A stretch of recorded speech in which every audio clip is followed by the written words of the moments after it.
Hello friends, welcome back to my YouTube channel Go Agro. So friends, today's lecture is on Fundamental of Horticulture. ये Fundamental of Horticulture का one shot video है. इसके अलावा friends मैंने horticulture के topic wise lectures भी लिए हैं, जिसकी मैंने एक प्लेलिस्ट बनाई है फंडामेंटल ऑफ हॉर्टिकल्चर से. उस प्लेलिस्ट का लिंक आपको वीडियो के डिस्क्रिप्शन में मिल जाएगा.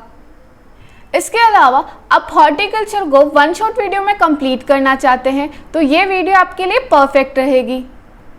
इस वीडियो में मैंने फंडामेंटल ऑफ हॉर्टिकल्चर के मेजर सभी टॉपिक्स कवर किए हैं.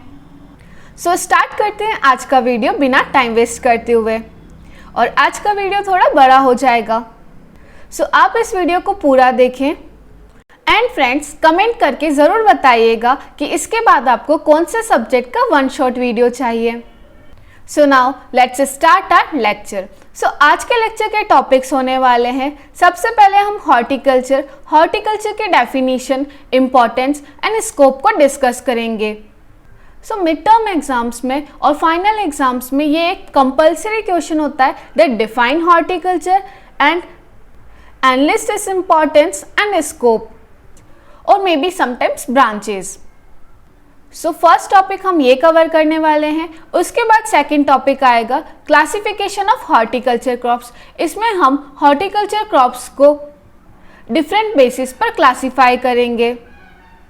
इसके बाद थर्ड टॉपिक होगा soil and climatic requirements of horticulture crops. Horticulture crops को कैसी सॉइल और क्लाइमेटिक की रिक्वायरमेंट होती है वो हम यहाँ पे डिस्कस करेंगे. नाउ फोर्थ है plant propagation method and propagating structure. इस टॉपिक में हम प्लांट प्रोपगेशन मेथड्स जैसे कि लेयरिंग, ग्राफ्टिंग, कटिंग ये सब डिस्कस करने वाले हैं. नाउ फिफ्थ टॉपिक है principle of orchard establishment. Now sixth topic methods of training and pruning of horticulture crops. तो training and pruning horticulture practices का एक इम्पॉर्टेंट पार्ट है. नाउ सेवेंथ टॉपिक है pollination, pollinators and pollinizers. And last topic हम discuss करेंगे use of growth regulators in fruit production. Horticulture word Latin word से derived हुआ है हॉर्टस एंड कल्चर. हॉर्टस का मीनिंग होता है एनक्लोजर और गार्डन एंड कल्चर का मीनिंग होता है कल्टीवेशन. सो हॉर्टिकल्चर का मीनिंग होता है एक प्रोटेक्टेड और एनक्लोजर में जब हम कल्टीवेशन करते हैं उसे बोलते हैं हॉर्टिकल्चर. सो हॉर्टिकल्चर की डेफिनेशन है it refers to cultivation of garden plants within protected enclosures. इसका मतलब है कि हम एक प्रोटेक्टेड एरिया के अंदर, एक प्रोटेक्टेड एनक्लोजर के अंदर हम गार्डन प्लांट्स का कल्टीवेशन करते हैं. इस प्रैक्टिस को हम बोलते हैं हॉर्टिकल्चर. इसके अलावा हम बोल सकते हैं हॉर्टिकल्चर एक क्रॉप साइंस है जिसमें हम production, utilisation and improvement of fruit, vegetables, ornamental plants, spices and plantation crops, medicinal and aromatic plants की प्रोडक्शन, यूटिलाइजेशन एंड इम्प्रूवमेंट के साथ डील करते हैं.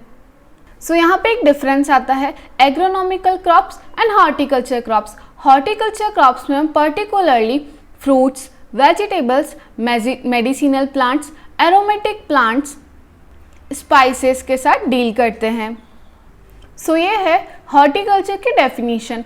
इसके बाद हम देखते हैं हॉर्टिकल्चर की ब्रांचेस. हॉर्टिकल्चर की कौन कौन सी ब्रांचेस हैं. सबसे फर्स्ट है पोमोलॉजी. पोमोलॉजी हॉर्टिकल्चर एक ब्रांच है जिसमें हम फ्रूट क्रॉप्स के कल्टीवेशन के साथ डील करते हैं और उसकी स्टडी करते हैं. नाउ सेकेंड ब्रांच है ओलेरीकल्चर.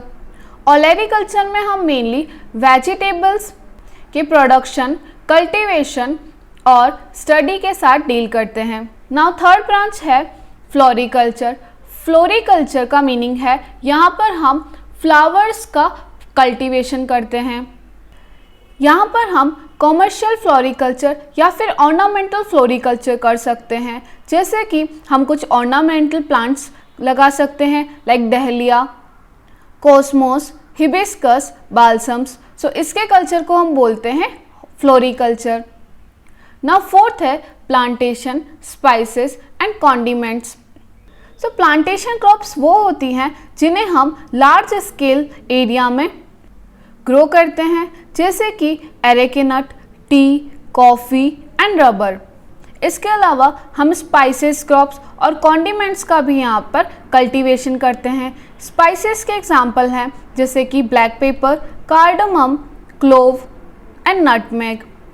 कॉन्डिमेंट्स हैं coriander, turmeric, onion and garlic. ऐसे प्लांट्स जो फूड का टेस्ट बढ़ा देते हैं उन्हें हम बोलते हैं कॉन्डिमेंट्स क्रॉप, और इसके एग्जांपल हैं जैसे कि टर्मरिक।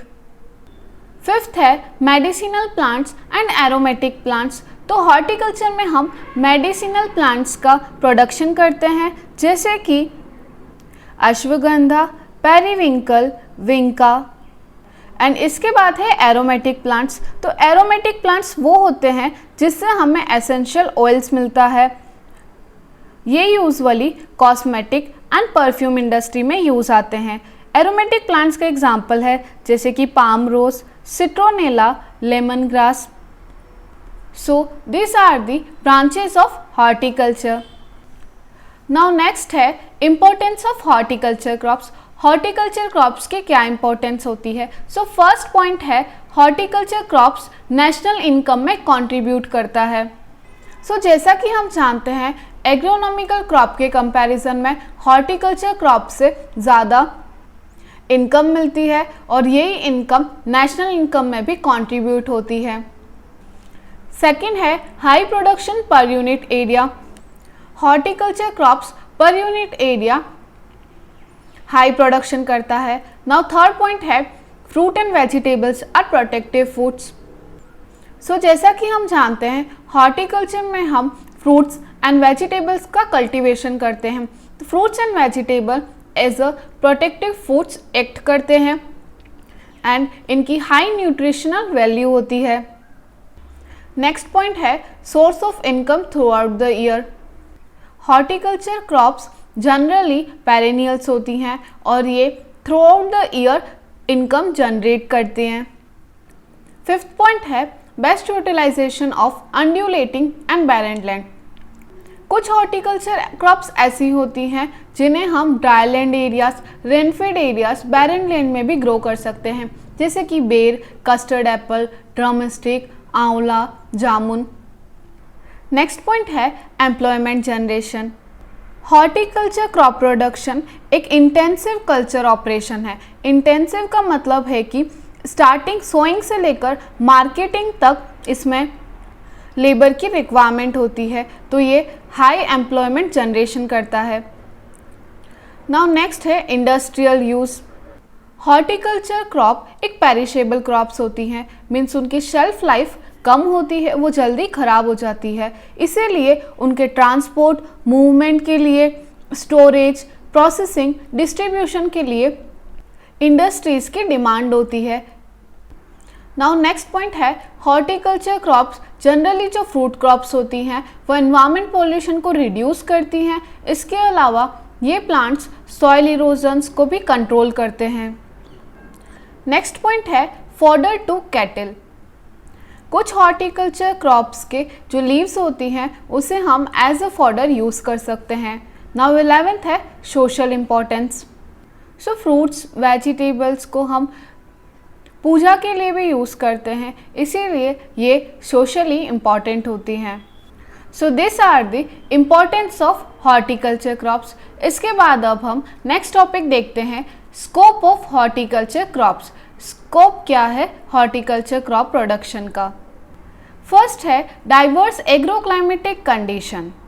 सो इंडिया का एक डाइवर्स क्लाइमेटिक कंडीशन है जो कि डिफरेंट हॉर्टिकल्चर क्रॉप्स की प्रोडक्शन के लिए हेल्प करता है। नाउ सेकंड है better utilisation of land.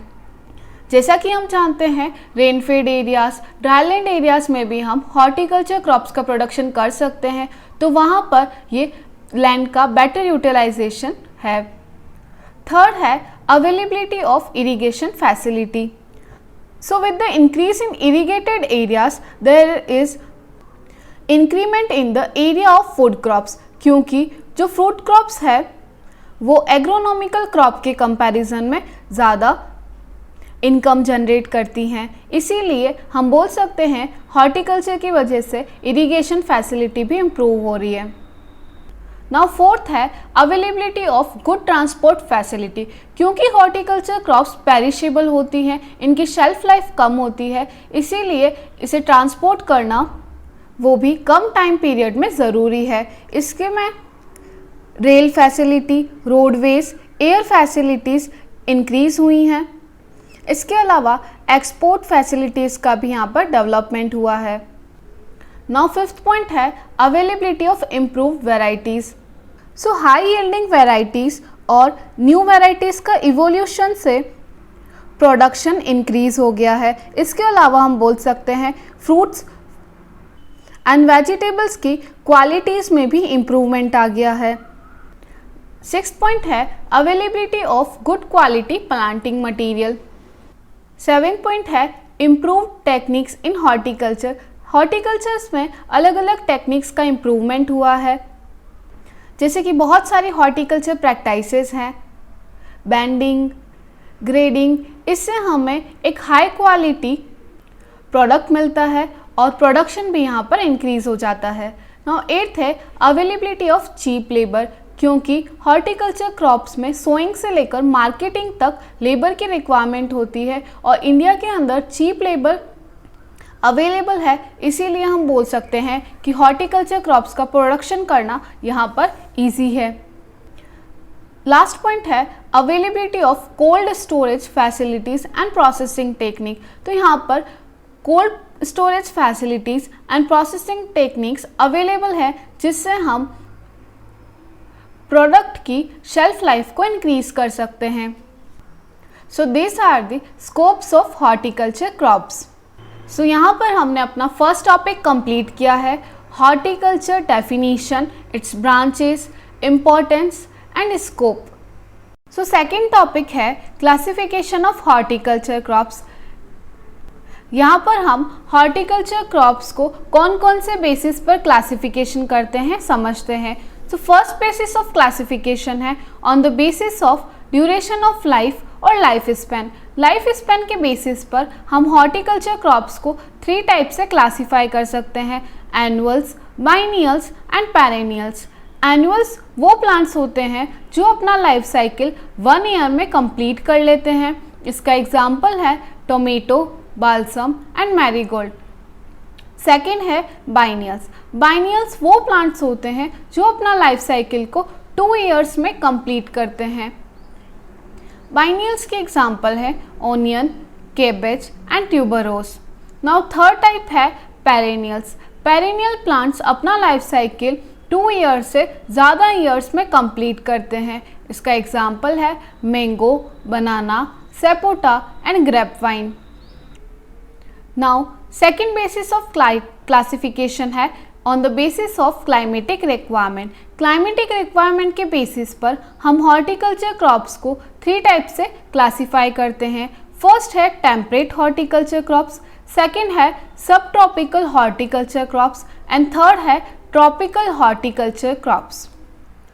Temperate horticulture crops उस रीजन में मिलती है जहाँ का climatic condition mild and temperate होता है। इसका एग्जाम्पल है apple, plum, cherry and almond.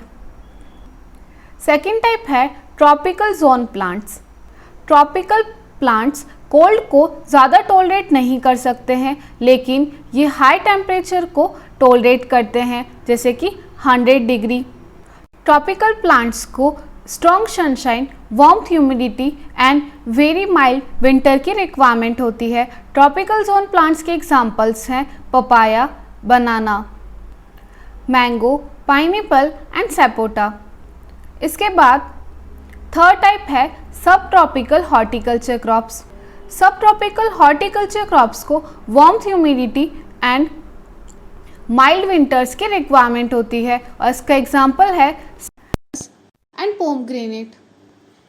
Now third basis of classification है on the basis of growth habit and physiological characters. Physiological characters के बेसिस पे हम प्लांट्स को 4 टाइप से क्लासीफाई करते हैं, trees, shrubs, climbers and creepers. Trees का example है citrus, guava and mango. Shrubs का एग्जाम्पल है फालसा एंड कॉफ़ी. क्लाइंबर्स का एग्जाम्पल है grapes, passion fruit and black pepper.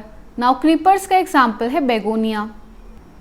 Now fourth basis of classification है on the basis of plant part used for consumption. Consumption के लिए हम कौन सा प्लांट पार्ट यूज़ करते हैं उसके बेसिस पे हम प्लांट्स को क्लासीफाई करते हैं. जैसे कि एप्पल में हम फ्लैशी थैलेमस को यूज़ करते हैं. बनाना में हम मीजोकार्प एंड एंडोकार्प को यूज़ करते हैं फॉर कंजप्शन पर्पस. केशू नट में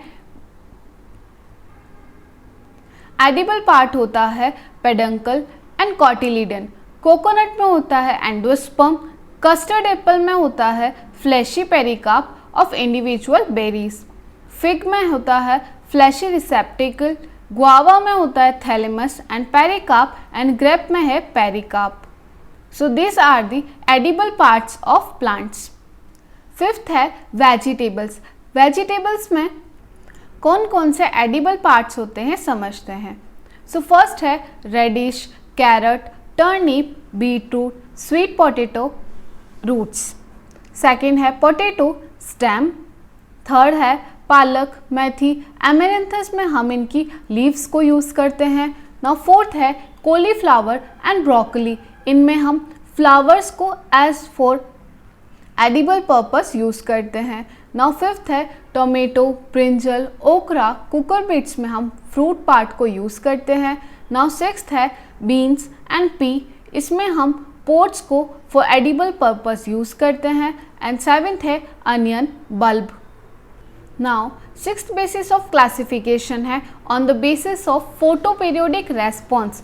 फोटोपीरियोडिक रेस्पॉन्स में ये प्लांट्स कैसे बिहेव करते हैं और इनको कितना फोटोपीरियोडिक रिक्वायरमेंट होती है उसके बेसिस पे हम प्लांट्स को 3 टाइप से क्लासीफाई करते हैं. Long day plant, short day plants and day neutral plants.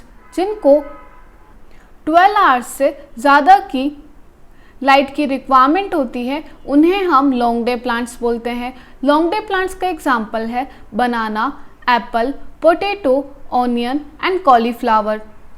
Second है short day plants. Short day plants को long night hours and short day hours की रिक्वायरमेंट होती है. शॉर्ट डे प्लांट्स का एग्जाम्पल है sweet potato, strawberry, pineapple and coffee. Now third type है day neutral plants. Day neutral plants के example है papaya, guava, banana, tomato, brinjal, chilli and okra. सो यहाँ पर हमने क्लासिफिकेशन ऑफ हॉर्टिकल्चर क्रॉप्स को discuss किया है. इसके बाद थर्ड टॉपिक आता है soil and climatic requirement of horticulture crops. Horticulture crops को किस टाइप की सॉइल एंड क्लाइमेटिक कंडीशन की रिक्वायरमेंट होती है समझते हैं. सॉइल जैसा कि हम जानते हैं रॉक्स, प्लांट्स, एनिमल्स के डिकेइंग एंड डिसइंटीग्रेशन से बनती है. तो इस प्रोसेस में थाउजेंड्स ऑफ ईयर्स लग जाते हैं. जब थाउजेंड्स ऑफ ईयर्स लग जाते हैं डिसइंटीग्रेशन इन डिकेइंग में, उसके बाद जब हमें कुछ रिजल्टेंट प्रोडक्ट मिलता है वो वाइडली वेरी करता है. उसमें physical properties, chemical properties, biological properties काफ़ी डिफ़र करती है क्योंकि ये एक नेचुरल मेथड से बना है. इसीलिए इनके physical, chemical and biological characteristics different होते हैं और ये कैरेक्टरिस्टिक्स ग्रोथ एबिलिटी को अफेक्ट करते हैं. यहाँ पर हम यही सारे physical properties, chemical properties and biological properties को डिस्कस करने वाले हैं. सो फर्स्ट है physical properties of soil. Soil की कौन कौन सी फिजिकल प्रॉपर्टीज़ हॉर्टिकल्चर क्रॉप्स के लिए रिक्वायरमेंट होती है देखते हैं. सो फर्स्ट फिजिकल प्रॉपर्टी है सॉइल स्ट्रक्चर. जैसा कि हम जानते हैं सॉइल में 3 टाइप के टेक्सचर्स होते हैं, सैंड, सिल्ट एंड क्ले. तो ये सैंड, सिल्ट, क्ले किस टाइप से एग्रीगेट करते हैं, ये अलग अलग स्ट्रक्चर फॉर्म करते हैं, इसे हम बोलते हैं सॉइल स्ट्रक्चर. सेकेंड है water table. Third physical property है soil aeration and drainage. Fourth physical property है soil depth and organic matter. Fifth है सॉइल टेक्सचर एंड लास्ट है सॉइल टेम्परेचर. जनरली जो सैंडी सॉइल होती है, सैंडी लोम सॉइल को हम लाइट सॉइल बोलते हैं और इसे हम हॉर्टिकल्चर क्रॉप्स में जनरली अवॉइड करते हैं। Sandy soil, sandy loam soil को हैंडल करना थोड़ा डिफ़िकल्ट होता है। यहाँ पर क्रैक्स हो जाते हैं और ये सॉइल जल्दी ड्राई हो जाती है। और जो लाइट सॉइल होती है वो इनफर्टाइल होती है नेचर में, क्योंकि लाइट सॉइल में लीचिंग ज़्यादा होता है। लाइट सॉइल पुअरली रिटेंटिव होती है। सो हॉर्टिकल्चर क्रॉप प्रोडक्शन के लिए loam soil, silt loam soil best होती हैं। इसे हम मीडियम सॉइल बोलते हैं। आइडियल सॉइल वो होती है जिनका डेप्थ 2 मीटर तक है। जनरली क्या होता है कि जो टॉप सॉइल है उसकी लेयर होती है 30 to 45 सेंटीमीटर। इसके बाद आता है सब सॉइल रीजन। सब सॉइल रीजन आता है 2.5 और 3 मीटर एंड इसके बाद हार्ड रॉक्स और बेड रॉक्स मिलती हैं। सो बेड रॉक्स एक इम्परवियस लेयर फॉर्म करती है। ये बॉटम में हार्ड पेन फॉर्म कर देती है, जिसकी वजह से एक वाटर लॉक कंडीशन बन जाती है और यहाँ पर जो वाटर टेबल होता है वो 3 मीटर से बिलो होता है और हम बोल सकते हैं कि रूट जोन से जो नीचे का एरिया होता है उसे हम वाटर टेबल बोलते हैं। जब ये वाटर टेबल एरिया फ्लक्चुएट करता है और ये रूट जोन एरिया में आ जाता है तो उस टाइम पे रूट्स डेड हो सकती है और ज़्यादा मॉइस्चर की वजह से रूट्स ख़राब हो जाती है। सो ये हैं फिजिकल प्रॉपर्टीज़ ऑफ सॉइल। इसके बाद आता है chemical properties of soil. Chemical properties हैं जैसे कि soil fertility, soil reaction and soil salinity. Very heavy soils जो होती हैं उसमें फर्टिलिटी की प्रॉब्लम्स हो सकती है, जैसे कि वहाँ पर इल ड्रेनेज होता है, माइक्रोन्यूट्रिएंट्स के डेफिनेशंस होती हैं। इसीलिए जनरली हम हॉर्टिकल्चर क्रॉप्स के लिए अवॉइड करते हैं हैवी सॉइल्स को। ऐसी सॉइल जहाँ पर लाइम नोड्यूल्स मिलते हैं उस सॉइल को हम हॉर्टिकल्चर क्रॉप्स के लिए चूज़ नहीं करते हैं, क्योंकि यहाँ पर लाइम इंड्यूस्ड क्लोरोसिस होने के चांसेस होते हैं। सॉइल फर्टिलिटी को मेंटेन करने के लिए सॉइल मैनेजमेंट प्रैक्टिसेस इम्पॉर्टेंट होती है। इसके अलावा जो सॉइल रिएक्शंस है ये न्यूट्रिएंट अवेलेबिलिटी को इन्फ्लुएंस करते हैं। न्यूट्रिएंट स्टेटस की वजह से बैक्टीरियल एक्टिविटीज़ भी अफेक्ट होती है और डिजीज़ होने के चांसेस होते हैं। सैलाइन सॉइल, एल्कलाइन सॉइल्स भी हॉर्टिकल्चर क्रॉप प्रोडक्शन को अफेक्ट करती हैं। सैलाइन और एल्कलाइन सॉइल्स, इनमें कैल्शियम, मैग्नीशियम एंड सोडियम के सॉल्ट्स एक्यूमुलेट होते हैं और ये डेंजरस हो सकता है। जनरली हॉर्टिकल्चर क्रॉप्स के लिए 6 to 8 का pH फेवरेबल होता है। 2 एसिडिक और 2 अल्कलाई सॉइल्स जनरली हम रिजेक्ट करते हैं हॉर्टिकल्चर क्रॉप्स के लिए, क्योंकि ज़्यादा एसिडिक और अल्कलाई सॉइल में लीचिंग ज़्यादा होती है, यहाँ पर न्यूट्रिएंट्स की अवेलेबिलिटी कम होती है। सो ये हैं प्रॉपर्टीज़ ऑफ सॉइल जो कि हॉर्टिकल्चर क्रॉप्स को अफेक्ट करती हैं। इसके बाद आता है क्लाइमेटिक कंडीशंस। सो क्लाइमेट का मतलब होता है it is an average condition of atmosphere. एक पर्टिकुलर लोकेशन में एवरेज किस टाइप का एटमॉस्फेयर अवेलेबल होता है उसे हम बोलते हैं climate. Climatic condition horticulture crops की क्वालिटी एंड क्वांटिटी को अफेक्ट करती हैं। क्लाइमेटिक कंडीशन जो हॉर्टिकल्चर क्रॉप प्रोडक्शन को इन्फ्लुएंस करती हैं उसका टाइप है temperature, atmospheric humidity, rainfall, wind, hail and sunlight. So जैसा कि हमने टेम्परेट क्रॉप्स में पढ़ा था, टेम्परेट क्रॉप्स को टेम्परेट क्लाइमेटिक कंडीशन की रिक्वायरमेंट होती है। सब ट्रॉपिकल क्रॉप्स को सब ट्रॉपिकल क्लाइमेटिक कंडीशन की रिक्वायरमेंट होती है एंड ट्रॉपिकल क्रॉप्स को हाई ह्यूमिडिटी एंड टेम्परेचर की रिक्वायरमेंट होती है। सो टेम्परेचर के बेसिस पे हमने डिफरेंट टाइप के क्रॉप्स पढ़ी थी। सो जितने भी यहाँ पे क्लाइमेटिक फैक्टर्स दिए हैं उनमें से जो मेजर रोल प्ले करता है वो है टेम्परेचर। टेम्परेचर हॉर्टिकल्चर प्लांट्स की ग्रोथ एंड डेवलपमेंट को अफेक्ट करता है और इनके डेवलपमेंट के लिए एक इम्पॉर्टेंट रोल प्ले करता है।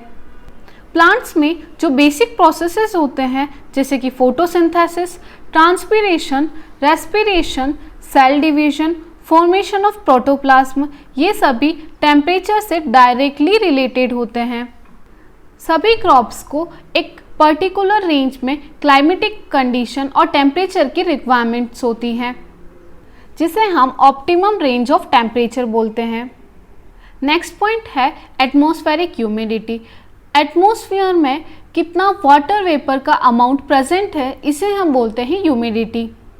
ह्यूमिडिटी के बेसिस पर हम प्लांट्स को 3 टाइप से क्लासिफाई करते हैं: humid zones plant, semi arid and arid plants. High humidity की वजह से ट्रांसपिरेशन लॉस कम हो जाता है और ये हाई टेम्परेचर कंडीशन के साथ डील करने के लिए हेल्प करता है। इसके अलावा हाई ह्यूमिडिटी फ्रूट सेटिंग के लिए भी हेल्प करता है। High humidity maturity and ripening of fruits को डिले कर देता है।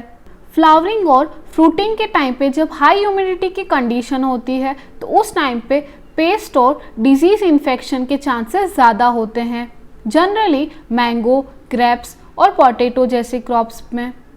थर्ड है rainfall. Rain water soil moisture का एक मेजर सोर्स है। सो रेन वाटर का proper distribution and quantity horticulture crop production को अफेक्ट करती हैं। डिफरेंट हॉर्टिकल्चर क्रॉप्स की डिफरेंट रेनफॉल रिक्वायरमेंट्स होती हैं, जैसे कि मैंगो की रिक्वायरमेंट होती है 25 to 250 सेंटीमीटर पर ईयर। इसके बाद नेक्स्ट पॉइंट आता है विंड। विंड हॉर्टिकल्चर क्रॉप्स को डैमेज कर सकती है। हाई विंड की वजह से फ्रूट शेडिंग होती है, ब्रांचेस ब्रेक हो जाती हैं। इसके अलावा ट्रीज अपरूटेड हो जाते हैं, मॉइस्चर का लॉस होता है। सो इस टाइप से ये हॉर्टिकल्चर क्रॉप प्रोडक्शन को अफेक्ट करते हैं। जब फ्लावर ब्लॉसम करते हैं उस टाइम पे जब हॉट विंड्स चलती हैं तो वहाँ पर पॉलिनेशन अफेक्ट होता है और ये पॉलिनेटिंग इंसेक्ट्स की एक्टिविटी को भी रिड्यूस करता है। Then sunlight. सनलाइट के बेसिस पे हमने प्लांट्स को 3 टाइप से क्लासीफाई किया था: long day plant, short day plants and day neutral plants. इनके एग्जाम्पल्स भी हमने डिस्कस किए हैं। So this is all about soil and climatic requirements of horticulture crops. Now fourth topic है plant propagation method and propagating structure. Horticulture crops में ये एक important topic आता है। यहाँ पर हम डिफरेंट प्रोपगेटिंग मेथड्स को डिस्कस करते हैं। यहाँ पर हम sexual and asexual methods of propagations पढ़ते हैं। इनके बेनिफिट्स क्या हैं, एडवांटेजेस क्या हैं, ये हम यहाँ पर डिस्कस करने वाले हैं। सो स्टार्ट करते हैं प्रोपगेशन से। प्लांट प्रोपगेशन एक मेथड है जिसमें हम मल्टीप्लिकेशन करते हैं एक इंडिविजुअल और एक ग्रुप ऑफ प्लांट्स का। प्रोपगेशन 2 टाइप से हो सकता है: sexual propagation and asexual propagation. Sexual method of propagation में हम प्लांट्स को सीड से प्रोपगेट करते हैं। सेक्सुअल प्रोपगेशन को यहाँ पर हम ज़्यादा डिस्कस नहीं करने वाले हैं। यहाँ पर एसेक्सुअल प्रोपगेशन ज़्यादा इम्पॉर्टेंट होता है। जनरली एडवांटेजेस ऑफ सेक्सुअल प्रोपगेशंस के क्वेश्चंस आ सकते हैं और लास्ट टाइम A4 में भी इसका क्वेश्चन आया था that advantage of sexual propagation is. Options दिए थे 4 वहाँ पर। सो डिस्कस करते हैं advantages of sexual propagation. First advantage है सेक्सुअल प्रोपगेशन एक सिंपलेस्ट, ईजीएस्ट और मोस्ट इकोनॉमिकल प्रोसेस है। सेकेंड पॉइंट है कुछ ऐसे प्लांट्स, ट्रीज, वेजिटेबल्स जो कि only seeds as a propagating structures बनाते हैं, उनमें सेक्सुअल प्रोपगेशन के अलावा और कोई मेथड नहीं होता है, उन प्लांट्स के लिए ये एडवांटेजियस है। थर्ड पॉइंट है कि सेक्सुअल प्रोपगेशन मेथड एक बेटर प्रोपगेशन मेथड है क्योंकि यहाँ से जो क्रॉप स्पीशीज़ का डेवलपमेंट होता है वो स्ट्रॉन्ग होती हैं और डिजीज़ रेजिस्टेंट होती हैं और जो क्रॉप स्पीशीज डेवलप होती है उनका लाइफ स्पैन भी लॉन्गर होता है as compare to parental plants. Fourth point है सेक्सुअली प्रोपगेटेड प्लांट्स की हार्डी और डीप रूट सिस्टम होता है, इसीलिए इनकी ग्रोथ भी विगोरस होती है। फिफ्थ पॉइंट है वायरल ट्रांसमिशन। वायरसेस का ट्रांसमिशन यहाँ पर प्रिवेंट होता है कि नेक्स्ट प्रोजेनी में वो ट्रांसमिशन नहीं हो सकता है। सिक्स्थ पॉइंट है sexual propagation is responsible for production of large number of crops. Means large number of crops को प्रोड्यूस करने के लिए ये एक इम्पॉर्टेंट मेथड है। नाउ सेवन पॉइंट है सेक्सुअल प्रोपगेशन मेथड से जो प्रोजेनीज डेवलप होती हैं, जो ऑफस्प्रिंग्स बनते हैं, उनमें जेनेटिक वेरिएशंस दिखने को मिलते हैं और इन जेनेटिक वेरिएशन की वजह से कंटिन्यूस इवोल्यूशन होता है एंड डाइवर्सिटी होती है। सो ये हैं एडवांटेजेस ऑफ सेक्सुअल प्रोपगेशन। इसके बाद आता है disadvantage of sexual propagation. Sexual propagation के कौन कौन से डिसएडवांटेज होते हैं समझते हैं। फर्स्ट डिसएडवांटेज है कि सेक्सुअल प्रोपगेशन से जो सीडलिंग प्रोपगेट होते हैं, जो ऑफस्प्रिंग्स बनती हैं, वो जेनेटिक कैरेक्टरिस्टिक्स में डिफर करती हैं उनके पेरेंट प्लांट से। सेकेंड डिसएडवांटेज है कि कुछ ऐसी प्लांट स्पीशीज होती हैं जो कि वायबल सीड्स नहीं प्रोड्यूस करती हैं, तो उनके लिए यहाँ पर प्रोपगेशन करना डिफ़िकल्ट हो जाता है। या फिर ऐसे प्लांट्स जो सीड प्रोड्यूस नहीं करते हैं, उनके लिए ये मेथड सूटेबल नहीं है। थर्ड पॉइंट है द प्रोजेनीज यहाँ पे जो डेवलप होती है वो ट्रू टू टाइप नहीं होती है। इसका मतलब है कि जो प्रोजेनीज और ऑफस्प्रिंग्स बनते हैं यहाँ पर, उनमें वेरिएशंस देखने को मिलते हैं और कुछ टाइम पे ऐसा होता है कि ये जो प्रोजेनीज बनती है उनकी क्वालिटी उनके पेरेंट के कंपैरिजन में इन्फीरियर होती है। फोर्थ पॉइंट है कि सीड्स जैसे ही हमें एक्सट्रैक्ट कर लेते हैं, उसी टाइम पे हम उनको इमीडिएटली सोइंग करना होता है, क्योंकि सीड्स का वायबिलिटी पीरियड्स कम होता है। सो ये था सेक्सुअल प्रोपगेशन। इसके बाद सेकंड मेथड आता है प्रोपगेशन का, एसेक्सुअल प्रोपगेशन। ये एक इम्पॉर्टेंट मेथड है। एसेक्सुअल प्रोपगेशन मेथड में हम प्लांट्स के वेजिटेटिव पार्ट्स को यूज़ करते हैं फॉर मल्टीप्लिकेशन। जैसे कि वेजिटेटिव पार्ट्स हैं रूट्स, स्टेम, लीव्स, इन्हें हम प्रोपगेटिंग स्ट्रक्चर बोलते हैं और प्रोपेग्यूल्स बोल सकते हैं। एसेक्सुअल प्रोपगेशन के डिफरेंट मेथड्स होते हैं, जैसे कि cutting, layering, grafting. Asexual propagation को हम वेजिटेटिव प्रोपगेशन और क्लोनल प्रोपगेशन बोलते हैं, क्योंकि यहाँ पर हम वेजिटेटिव प्रोपेग्यूल्स को यूज़ करते हैं प्रोडक्शन के लिए, इसीलिए हम इसे वेजिटेटिव प्रोपगेशन बोलते हैं। एंड यहाँ पर जो ऑफस्प्रिंग बनता है वो पेरेंट के सिमिलर होता है, इसीलिए हम इसे क्लोनल प्रोपगेशन बोलते हैं। अब हम वेजिटेटिव प्रोपगेशन के एडवांटेजेस को डिस्कस करते हैं। सो फर्स्ट एडवांटेज है वेजिटेटिव प्रोपगेशन से जो प्रोजेनीज डेवलप होती हैं वो ट्रू टू टाइप होती हैं। मीन्स उनके कैरेक्टरिस्टिक्स उनके पेरेंट से सिमिलर होते हैं। फ्रूट क्वालिटी, ग्रोथ हैबिट इनकी सिमिलर होती है। सेकेंड एडवांटेज है कि कुछ रूट स्टॉक्स ऐसी होती हैं जो एडवर्स एनवायरमेंटल फैक्टर्स को रेसिस्ट कर सकती है और टॉलरेट करती हैं। थर्ड पॉइंट है the ability of certain root stocks to resist to pest and disease. कुछ रूट स्टॉक्स ऐसी होती हैं जो पेस्ट और डिसीज इन्फेक्शंस को रेसिस्ट करती हैं। सो यहाँ पर इन्फेस्टेशन के चांसेस कम हो जाते हैं। फोर्थ पॉइंट है वेजिटेटिवली प्रोपगेटेड प्लांट्स हाइट में ड्वार्फ होते हैं as compare to seedling plants. Fifth point है ग्राफ्टिंग और बडिंग टेक्निक से जो बहुत सारी वैरायटीज़ हैं उनमें नोवेल्टी डेवलप हो सकती है, जैसे कि रोज़ और मैंगो में। सिक्स्थ पॉइंट है कि ऐसे प्लांट्स जो कि फ्रूट्स डेवलप नहीं करते हैं, उन प्लांट्स में ये एक इम्पॉर्टेंट मेथड होता है प्रोपगेशन का। इसके बाद अब हम डिसएडवांटेजेस डिस्कस करते हैं।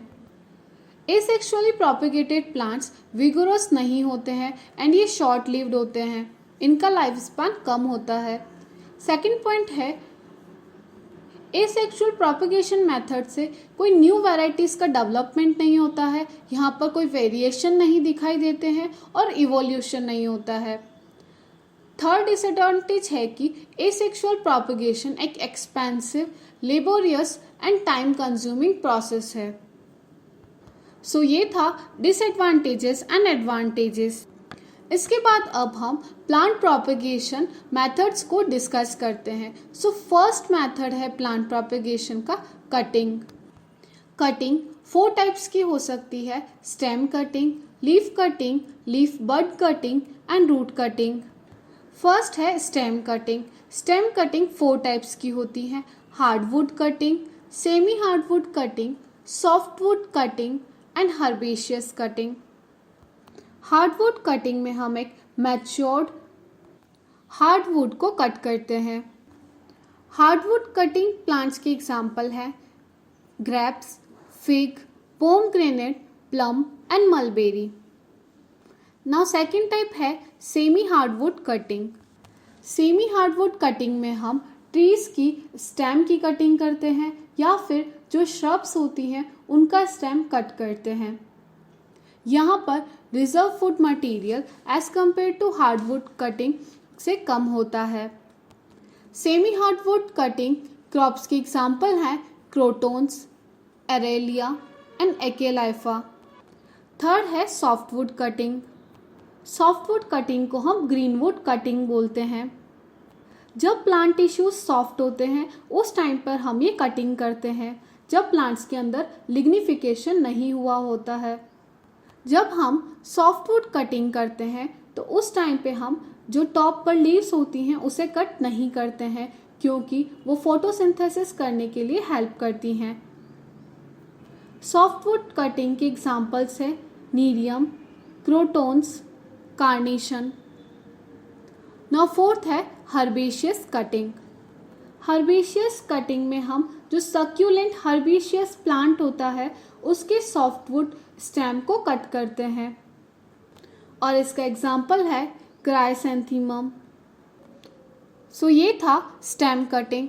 इसके बाद सेकेंड टाइप का है लीफ कटिंग। कुछ ऐसे प्लांट्स जिनकी लीव्स थिक और फ्लैशी होती है, उनकी कैपेसिटी होती है कि वो एक प्लांटलेट्स को डेवलप कर सकते हैं उनकी लीव्स से। यहाँ पर लीफ के बेस से ही एडवेंटिशियस रूट्स और शूट्स अराइज हो जाती हैं और एक न्यू प्लांट का डेवलपमेंट करती हैं। लीफ कटिंग के एग्जाम्पल है bryophyllum and begonia. Now third type है leaf bud cutting. Leaf bud cutting में हम leaf blade with petioles, without petioles और लीफ ब्लेड का एक पोर्शन को as a propagating structure use कर सकते हैं। लीफ बड कटिंग के एग्जाम्पल है raspberry, blackberry and camellia. Now fourth type है रूट कटिंग।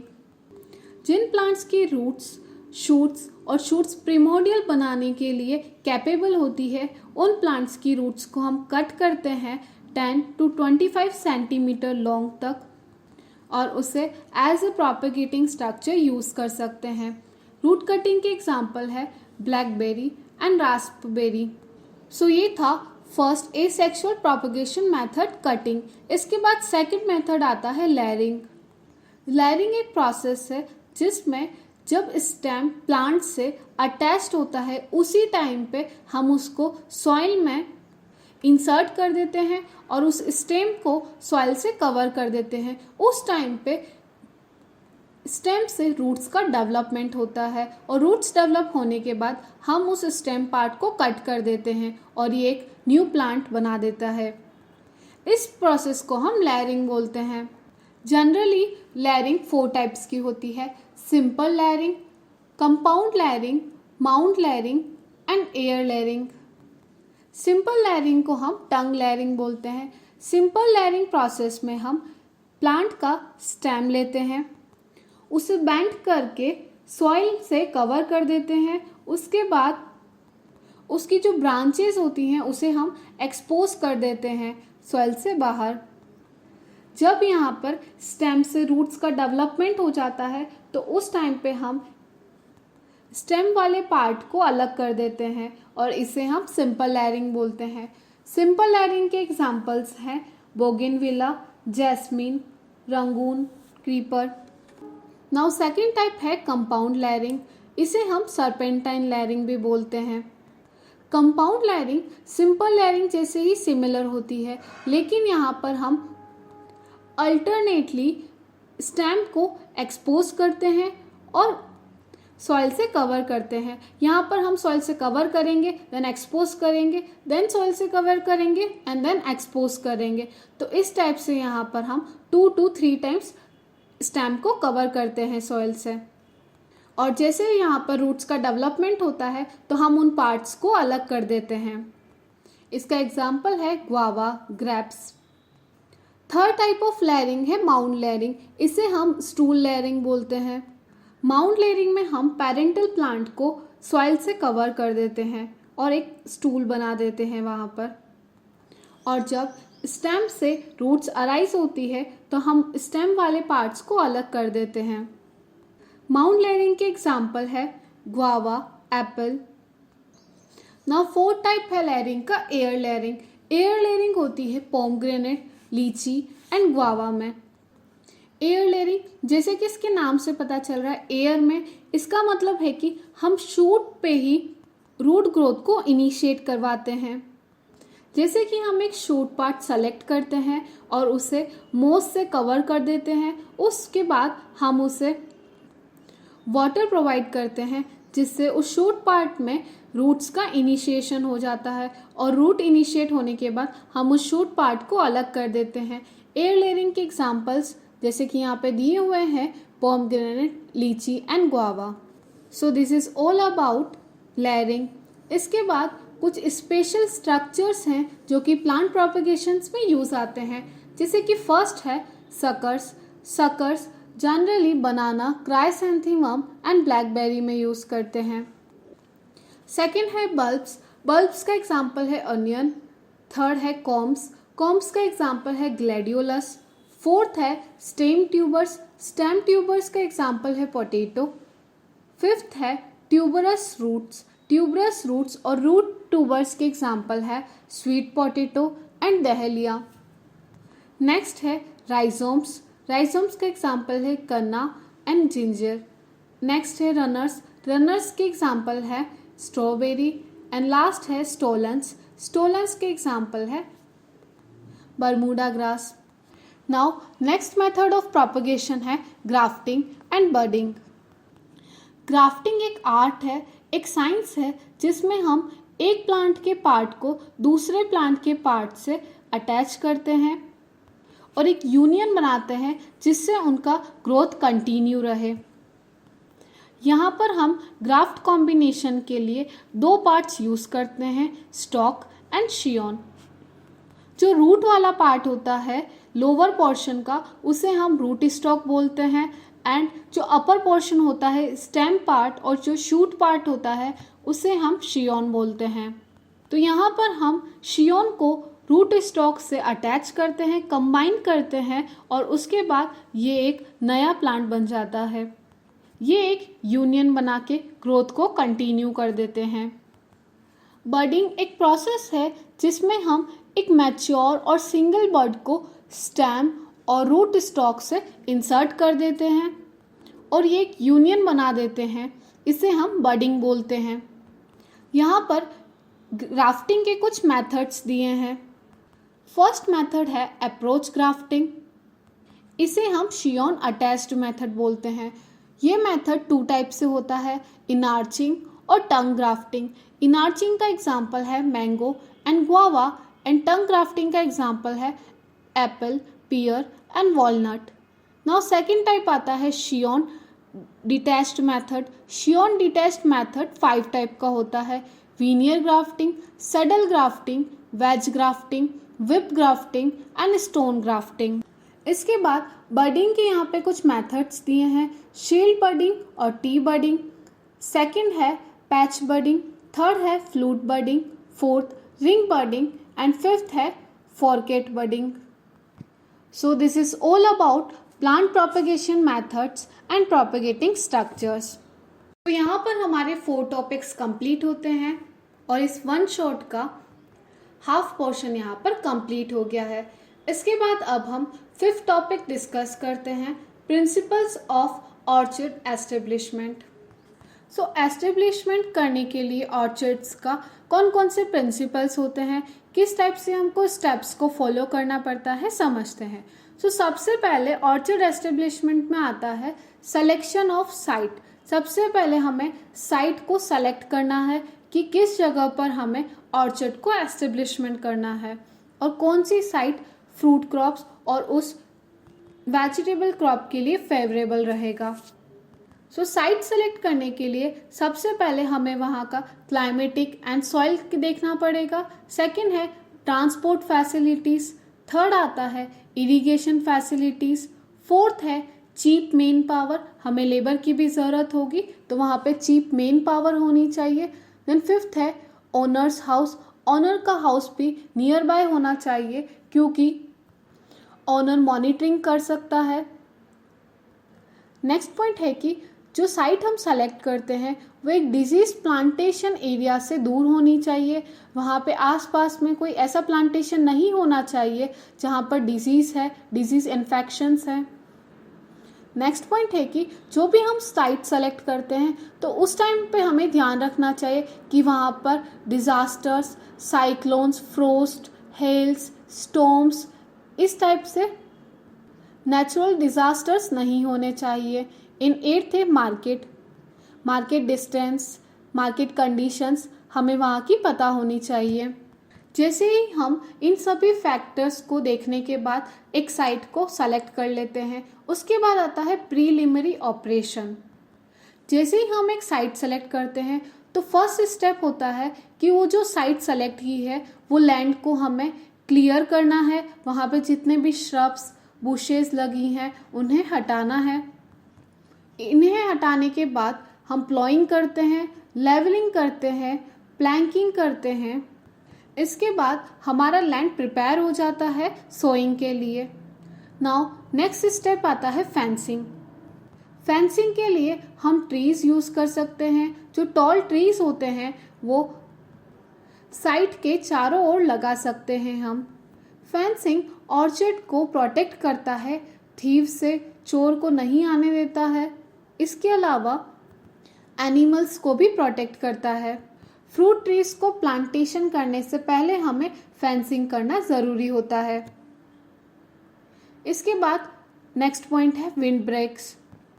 ऑर्चर्ड को और जो श्रब्स होती हैं उन्हें विंड से बचाने के लिए हम टॉल ट्रीज को क्लोज प्लांटिंग करके बॉर्डर एरिया में लगा देते हैं। स्ट्रॉन्ग विंड की वजह से ये जो फ्रूट ऑर्चिड्स होते हैं इनमें हैवी लॉसेस होता है, इसीलिए इससे बचने के लिए हम टॉल प्लांट्स को क्लोज प्लांटिंग कर देते हैं। हैवी विंड की वजह से ट्रांसपीरेशन लॉस ज़्यादा होता है और सरफेस इवेपोरेशन होता है। नेक्स्ट आता है selection of wind breaks. Wind break को सेलेक्ट करने के टाइम हमें ध्यान रखना चाहिए कि विंड ब्रेक की हाइट जो मेन ट्री है हमारे उससे 5 टाइम्स ज़्यादा होनी चाहिए। विंड ब्रेक्स इरेक्ट होने चाहिए और टॉल होने चाहिए। इसके अलावा जो विंड ब्रेक्स हम यूज़ करते हैं वो क्विक ग्रोइंग होने चाहिए, जल्दी से वो ग्रो कर जाएं, हार्डी होने चाहिए और ड्राउट रेजिस्टेंस होने चाहिए। ऐसा नहीं है कि उसकी बहुत ज़्यादा वाटर रिक्वायरमेंट हो। And wind breaks strong and resistant होने चाहिए कि वो मैक्सिमम विंड को कंट्रोल कर सकते हैं। नाउ नेक्स्ट स्टेप आता है लेआउट एंड प्लांटिंग सिस्टम।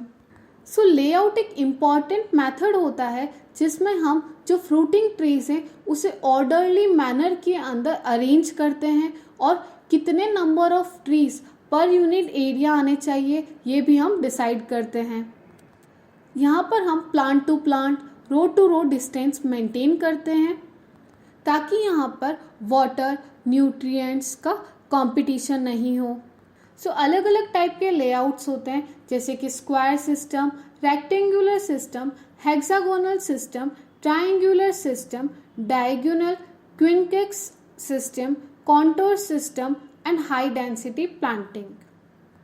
यहाँ पर हाई डेंसिटी प्लांटिंग एक इम्पॉर्टेंट टॉपिक होता है, तो यहाँ पर हम इसे डिटेल में डिस्कस करते हैं। हाई डेंसिटी प्लांटिंग एक मेथड है जिसमें हम प्लांट पॉपुलेशन पर यूनिट एरिया इंक्रीज कर देते हैं ताकि हमें जो फ्रूट क्रॉप्स का प्रोडक्शन मिल रहा है वो भी इंक्रीज्ड हो। हाई डेंसिटी प्लांटिंग एक इम्पॉर्टेंट टेक्निक है क्योंकि जब हम नंबर ऑफ प्लांट्स पर यूनिट एरिया इंक्रीज कर देते हैं तो उस टाइम पे हमें ध्यान रखना होता है कि एक इंडिविजुअल प्लांट की जो ग्रोथ है वो इंटरफेयर नहीं हो और इनके बीच में कंपटीशन नहीं होना चाहिए, क्योंकि इससे इनकी ग्रोथ और प्रोडक्शन अफेक्ट हो सकता है, ओवरक्राउडिंग हो सकती है, या फिर क्लोजली अगर हम प्लांट्स को लगाएंगे तो उस टाइम से शेडिंग इफेक्ट भी देखने को मिल सकता है। इसके बाद अब हम HDP के एडवांटेजेस देखते हैं कि हाई डेंसिटी प्लांटिंग के क्या क्या एडवांटेजेस हो सकते हैं। फर्स्ट एडवांटेज है कि हाई डेंसिटी प्लांटिंग की वजह से हम लैंड को और जो रिसोर्सेज हैं उनका बेस्ट यूटिलाइजेशन करते हैं। नेक्स्ट एडवांटेज है इंक्रीज इन यील्ड पर यूनिट एरिया। जब हम प्लांट्स को नंबर ऑफ प्लांट्स इंक्रीज कर देते हैं तो उस टाइम पे यील्ड भी पर यूनिट एरिया इंक्रीज हो जाता है। थर्ड पॉइंट है quality production of fruit crops. Fruit crops की क्वालिटी भी इम्प्रूव हो जाती है। फोर्थ पॉइंट है easy interculture operation, plant protection and harvesting. जब हम high density planting technique use करते हैं तो उस टाइम पे इंटरकल्चर ऑपरेशन करना इजी हो जाता है, प्लांट प्रोटेक्ट रहते हैं एंड हार्वेस्टिंग करना भी इजी हो जाता है। फिफ्थ पॉइंट है to obtain export quality of the harvest. जब हम HDP से फ्रूट्स हार्वेस्ट करते हैं तो वो एक एक्सपोर्ट क्वालिटी के होते हैं जिन्हें हम एक्सपोर्ट पर्पस के लिए यूज़ कर सकते हैं। सिक्स्थ पॉइंट है रिड्यूसेस लेबर कॉस्ट। यहाँ पर लेबर कॉस्ट भी कम हो जाती है। एंड सेवेंथ पॉइंट है more efficient use of fertiliser, water, fungicides, weedicides and pesticides. इसके बाद आता है disadvantages of HDP।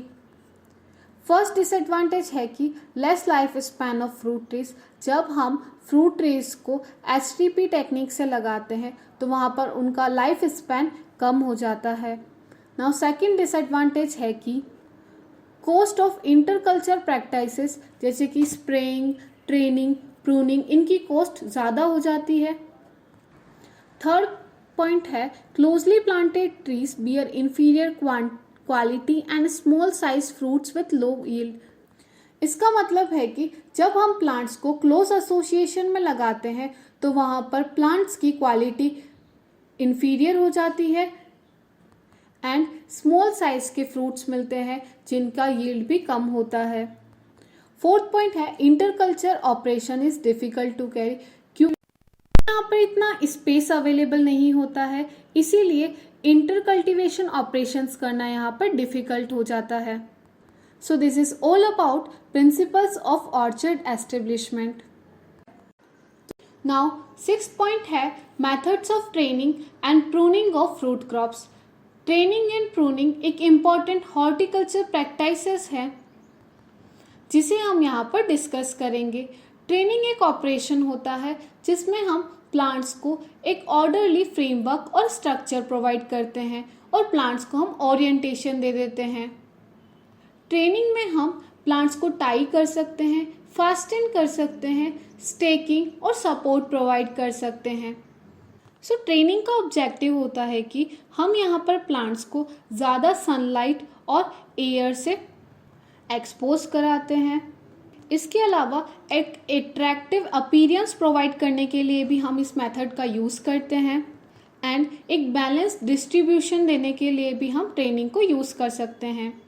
Now second operation है प्रूनिंग।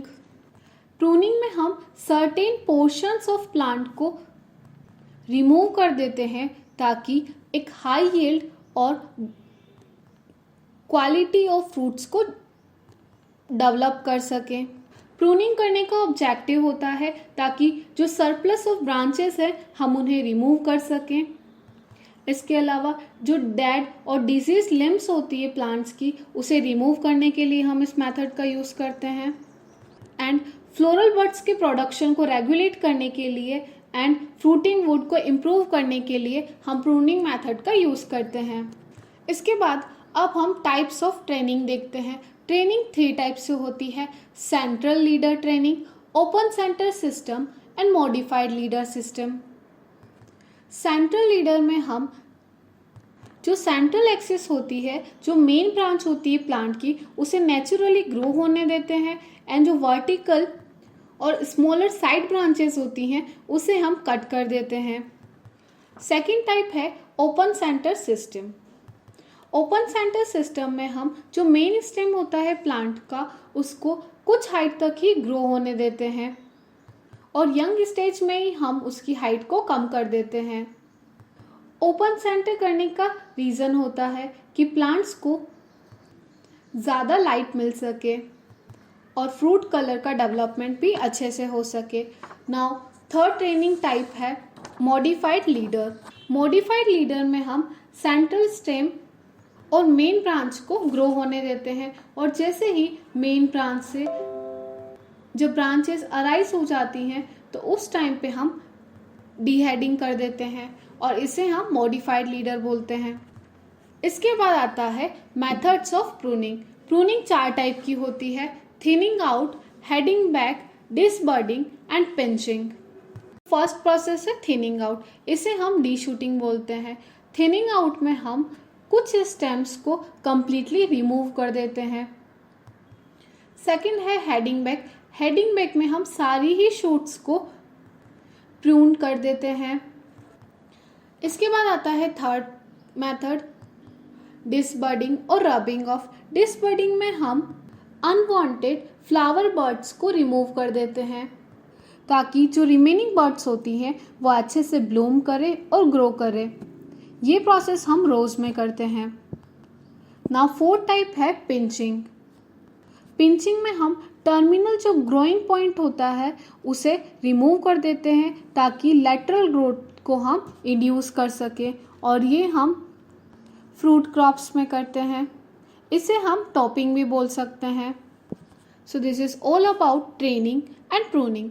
इसके बाद 5th टॉपिक आता है pollination, pollinators and pollinizers. Pollination एक प्रोसेस है जिसमें पॉलन ग्रेन का ट्रांसफ़र होता है from anther to the stigma. Anther जैसा कि हम जानते हैं मेल रिप्रोडक्टिव फ्लावर का एक पार्ट है and stigma female reproductive part है। जब पॉलन ग्रेन एंथर से स्टिग्मा में ट्रांसफ़र होता है तो उस टाइम पे पॉलिनेशन होता है। उसके बाद फर्टिलाइजेशन होता है एंड सीड बनता है। इस प्रोसेस को हम पॉलिनेशन बोलते हैं। पॉलिनेशन 2 टाइप से हो सकता है, self pollination and cross pollination. First है सेल्फ पॉलिनेशन। सेल्फ पॉलिनेशन को हम ऑटोगैमी बोलते हैं। जब पॉलन एक फीमेल पार्ट से एक ही फ्लावर के अंदर मेल पार्ट पे ट्रांसफ़र होता है या फिर एक ही प्लांट के दूसरे फ्लावर में ट्रांसफ़र होता है तो उसे हम सेल्फ पॉलिनेशन बोलते हैं। सेल्फ पॉलिनेशन के एग्जाम्पल हैं grapes, papaya, sapota, apricot, citrus, tomato and lettuce. Self pollination में एक टाइप आता है क्लिस्टोगेमी। क्लिस्टोगेमी का मतलब है यहाँ पे फ्लावर्स कभी भी ओपन नहीं होते हैं, फ्लावर्स हमेशा क्लोज्ड रहते हैं। यहाँ पर पॉलिनेशन के लिए सेल्फ पॉलिनेशन ही एक सिंगल ऑप्शन होता है। सेकेंड टाइप है क्रॉस पॉलिनेशन। क्रॉस पॉलिनेशन को हम सिंगेमी बोलते हैं। क्रॉस पॉलिनेशन का मतलब है जब एंथर स्टिग्मा में ट्रांसफ़र होता है किसी दूसरे प्लांट के फ्लावर में, उसे हम क्रॉस पॉलिनेशन बोलते हैं। क्रॉस पॉलिनेशन के एग्जाम्पल्स हैं papaya, date palm, grape, onion. इसके बाद आता है पॉलिनेटिंग एजेंसीज। पॉलिनेटिंग एजेंसीज वो एजेंसीज हैं जिनकी वजह से पॉलिनेशंस होता है। पॉलिनेशन 2 टाइप से हो सकता है, self pollination and cross pollination. अब यहाँ पर पॉलिनेटिंग एजेंसीज भी 2 टाइप से दी हैं, बायोटिक और एबायोटिक। एबायोटिक पॉलिनेटिंग एजेंसीज वो होती हैं जिसमें किसी दूसरे ऑर्गेनिजम्स का इन्वॉल्वमेंट नहीं होता है। यहाँ पर एबायोटिक फैक्टर्स की वजह से ही पॉलिनेशंस हो सकता है, जैसे कि विंड और वाटर। जनरली फ्लावरिंग प्लांट्स के अंदर ओनली 10% पॉलिनेशन ऐसा होता है जो कि विदाउट एनिमल असिस्टेंस की वजह से होता है और एबायोटिक पॉलिनेटिंग एजेंट्स की वजह से होता है। एबायोटिक पॉलिनेटिंग एजेंट्स 2 टाइप्स के होते हैं, एनिमोफिली एंड हाइड्रोफिली। एनिमोफिली का मतलब है पॉलिनेशन बाय विंड्स। यहाँ पर विंड्स की वजह से पॉलिनेशन होता है। जनरली ये होता है ग्रासेस के अंदर, कॉनिफर्स के अंदर, मेस, जवार और डेसीडियस ट्रीज में। यहाँ पर एयर करंट्स पॉलन ग्रेन्स को पिकअप कर देते हैं एंड ट्रांसफ़र कर देते हैं। इसके बाद सेकेंड टाइप आता है हाइड्रोफिली। हाइड्रोफिली में वाटर की वजह से पॉलिनेशन होता है और ये प्रोसेस होता है एक्वेटिक प्लांट्स के अंदर। अबाउट 80% प्लांट के अंदर जो पॉलिनेशन है वो बायोटिक की वजह से होता है। इसका मतलब 20% पॉलिनेशन एबायोटिकली होता है और इसमें आते हैं water and wind. 98% pollination wind की वजह से होता है एंड 2% पॉलिनेशन वाटर की वजह से होता है। नाउ सेकेंड पॉलिनेटिंग एजेंट है biotic pollinating agent. Biotic pollinating agents organisms की वजह से होता है। Biotic pollinating agents different type के होते हैं, जैसे कि एंटोमोफिली। एंटोमोफिली में पॉलिनेशन इंसेक्ट की वजह से होता है। इंसेक्ट्स कलर्ड पेटल्स की वजह से अट्रैक्ट होते हैं एंड ये पॉलिनेशन करते हैं। एंटोमोफिली इंसेक्ट्स के एग्जाम्पल हैं बीज, वास्प एंड आंट्स। इसके बाद सेकेंड टाइप आता है जूफिली। जूफिली में पॉलिनेशन होता है एनिमल्स की वजह से। नेक्स्ट है मैलेकोफिली। मैलेकोफिली में स्नेल्स की वजह से पॉलिनेशन होता है। इसके बाद आता है ornithophily.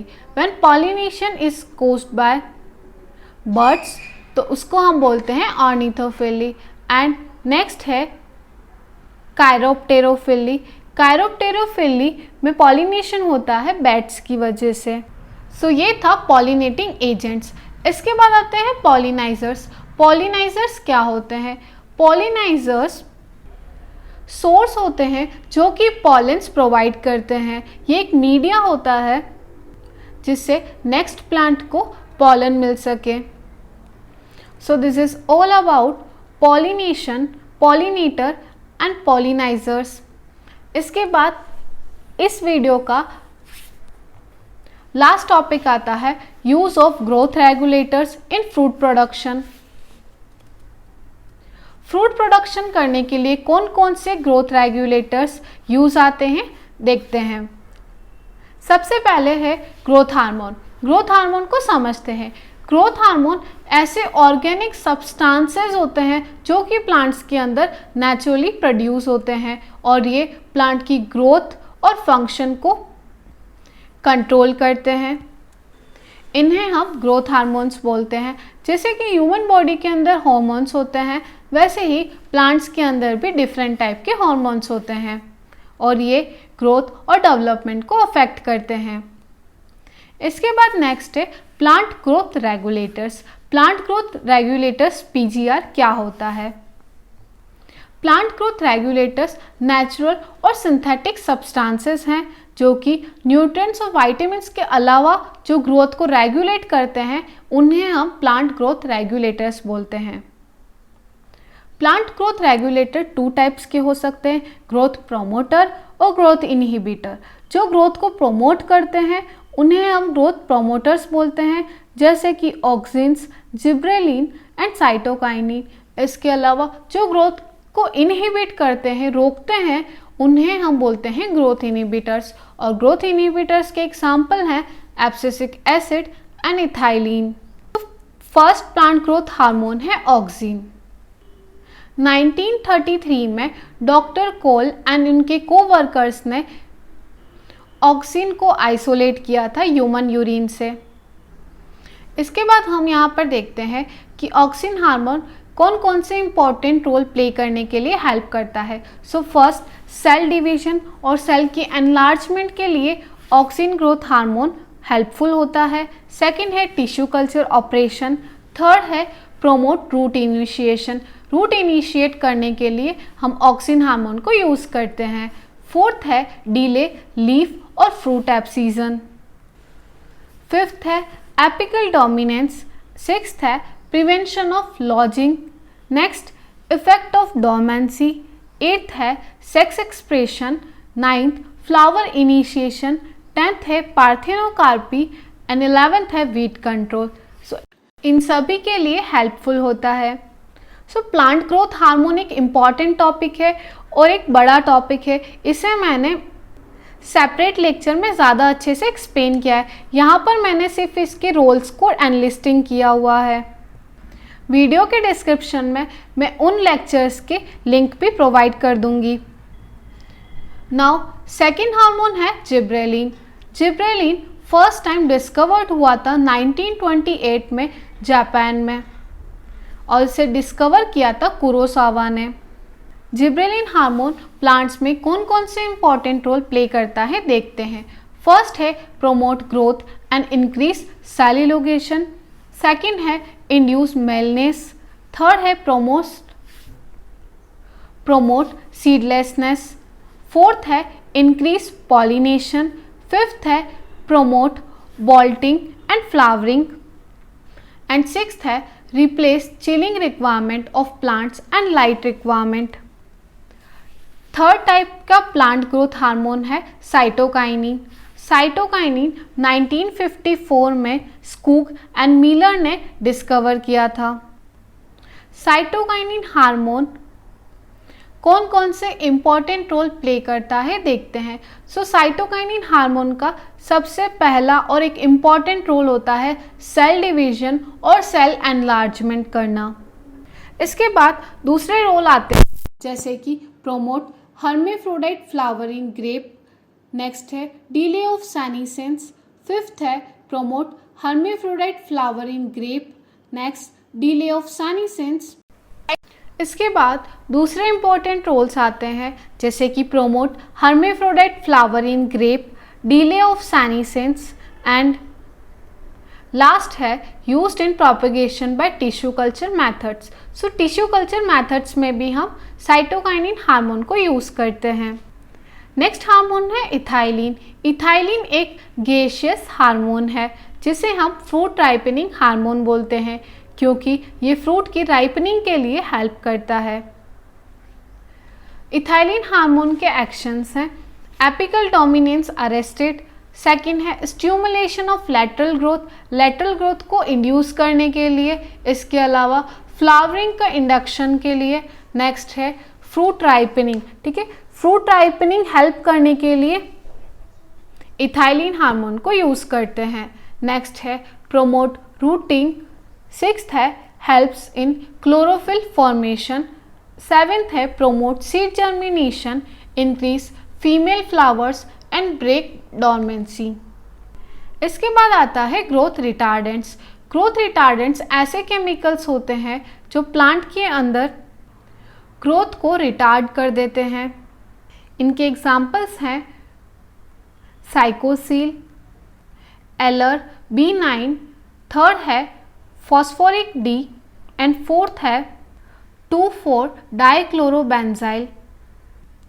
Growth retardants stem allocation को रिटार्ड कर देते हैं। इसके अलावा सेल डिवीजन को प्रिवेंट करते हैं और फ्लावर इनिशिएशन को एक्सीलरेट कर देते हैं एंड रूट डेवलपमेंट को इनहिबिट करते हैं।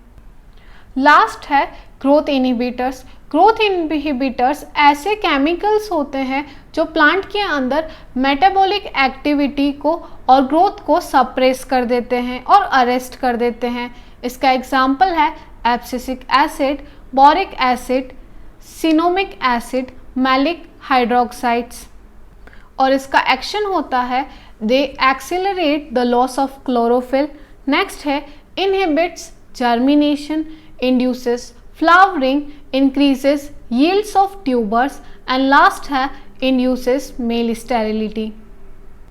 So this is all about use of growth regulators in fruit productions. So friends, thanks for watching and ये मैंने first time one shot video बनाया है, तो प्लीज़ कमेंट करके बताइएगा कि आपको ये वीडियो कैसा लगा और इसके बाद आपको कौन से सब्जेक्ट का वन शॉट वीडियो चाहिए। And don't forget to like, subscribe and share.